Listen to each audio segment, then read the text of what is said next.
Est-ce qu'il n'y a pas un paradoxe, d'après vous, puisque vous êtes d'accord pour dire que l'école est de plus en plus inégalitaire, est-ce qu'il n'y a pas un paradoxe à l'heure où on dit que l'objectif de l'école n'est plus d'inculquer un savoir ou de libérer l'homme, comme vous le disiez très justement, Natacha Polony, mais justement de réduire les inégalités?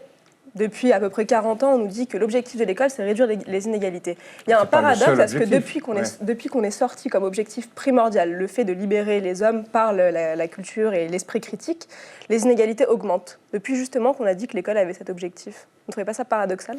Je ne sais pas si on dit que le seul objectif de l'école, c'est de réduire les inégalités. C'est un point important, parce que dans la philosophie commune, on est censé avoir tous les mêmes chances à la naissance. C'est un but républicain, ça. C'est un effet justement de l'éducation. Est-ce que c'est l'objectif de l'éducation? Non, je ne crois pas que c'est... Vous voulez dire que c'est par égalitarisme qu'on est arrivé à l'inégalité, c'est ça que vous voulez dire? Mais je ne crois pas, non. Je crois qu'on a employé, par exemple en matière de lecture, en matière de calcul, des mauvaises méthodes. Mais par ailleurs, on ne peut pas dire que l'effort du corps enseignant, qui se fait parfois contre le ministère, je ne le nie pas, que l'effort du corps enseignant, qui sont des gens de bonne volonté, qui sont des gens souvent très compétents, qui sont très dévoués, n'a abouti à rien. Non, c'est pas vrai. Je prenais cet exemple du volontariat dans les... Je sais pas ce qu'on va appeler ça, une garde civile ou une garde nationale, je sais plus, et du volontariat au service civique, par exemple. Il y a beaucoup de gens. Il n'y a pas que ça. Il y en a qui sont tout à fait de l'autre bord et qui sont pratiquement exclus de la communauté républicaine, ça c'est vrai. Mais le civisme existe en France. Et il existe même de manière...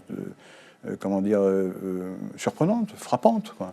Et de la même manière, on dit il n'y a plus de sentiment national, les gens sont plus solidaires. C'est pas vrai du tout. On mène une guerre depuis maintenant 10 ans, à 15 ans, on peut la contester, mais enfin, on mène une guerre dans le Moyen-Orient, en Syrie, en Irak, etc.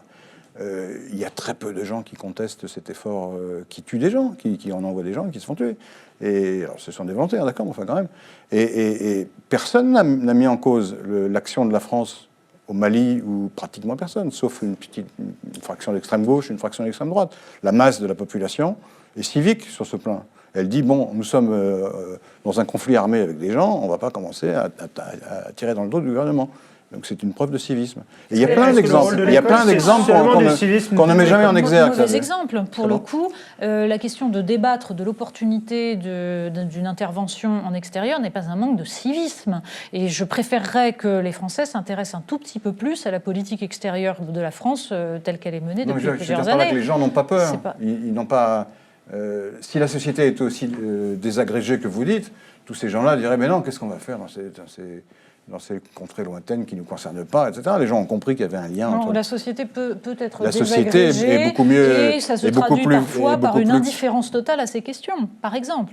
Donc je ne pense pas qu'il y ait un lien de cause à effet. Enfin, vous liez deux sujets qui n'ont rien à voir entre eux. Je prends des exemples de civisme qui montrent que le civisme existe toujours. Alors, pour moi, c'est pas du civisme. Si, la solidarité avec les armées est un... Mais est-ce que le rôle de l'école, finalement, c'est d'enseigner le civisme? Oui, en partie, mais est-ce que c'est pas éloigné de sa mission première qui était l'instruction?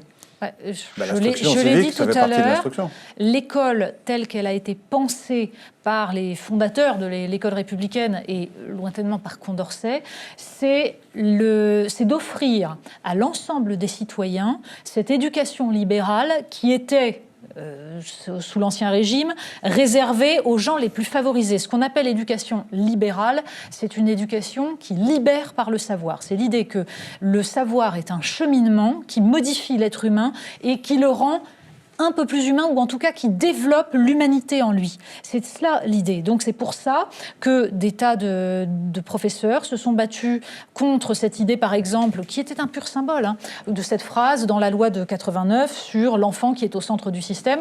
Beaucoup disaient c'est le savoir qui doit rester au centre du système parce que justement c'est ce savoir qui doit être transmis, offert à des enfants, parce que ça va les libérer, ça va les émanciper. Le terme d'émancipation, j'y tiens beaucoup.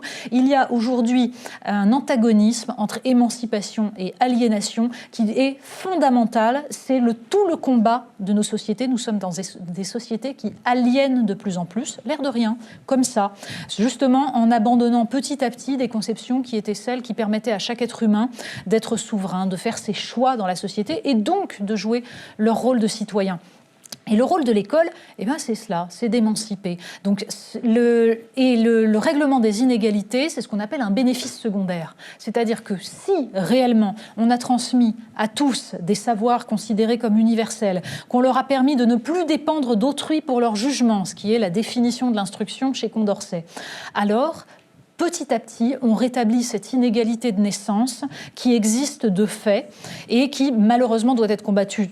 Alors, qui doit être combattue, je veux dire, parce que malheureusement elle existe, et qui doit être combattue par différents biais, donc par l'école, mais aussi par l'égalité républicaine, c'est-à-dire la compensation par l'impôt, etc. Enfin, tout ce genre de politique. Tout cela, aujourd'hui, ne fonctionne plus suffisamment.